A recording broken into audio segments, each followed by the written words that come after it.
Next caller తో మాట్లాడదామండి. Hello, నమస్తే అండి. నమస్తే అండి.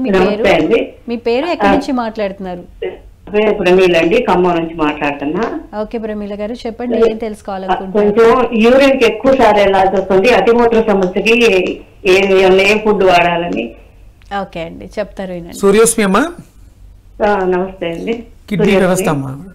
డైజెషన్ వ్యవస్థ తర్వాత ఇమీడియట్ గా వర్క్ చేసేది కిడ్నీ వ్యవస్థ. అతిమూత్ర వ్యాధి అంటే మూత్ర సంచిలో ఉన్నటువంటి బలహీనతల వల్ల అది కొంచెం కొంచెం పుణ్యం వెళ్ళినప్పుడు ఎక్కువగా వస్తుందంటే రాదు.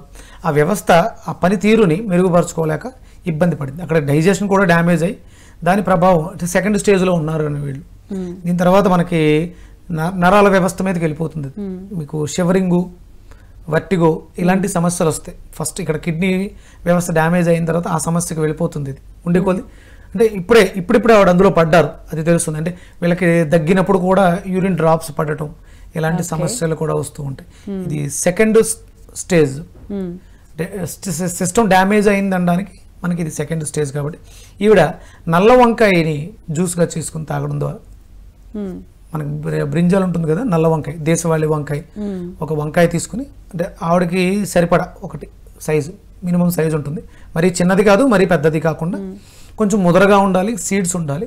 చిన్న చిన్న ముక్కల కింద కట్ చేసి ఒక అంగుళం అల్లం ముక్క యాడ్ చేసి కొంచెం పల్చటి మజ్జిగ వేసుకుని మెత్తగా గ్రైండ్ చేసి వడకట్టి దాంట్లో మిరియాల పొడి, సైంధవ లవణం కలుపుకొని ఆవిడ ఉదయం సాయంత్రం 2 పూట్ల తాగడం ద్వారా ఈ యూరిన్ సమస్య ఏదైతే ఉందో, యూరిన్లో మంట కావచ్చు, యూరిన్లో మీకు కిడ్నీలో స్టోన్స్ కావచ్చు, కిడ్నీకి సంబంధించిన అన్ని సమస్యలకి, మీకు కిడ్నీలో చాలా సమస్యలు వస్తాయి, ఆ అన్ని సమస్యలకి వంకాయ చెక్ పెట్టేస్తాం.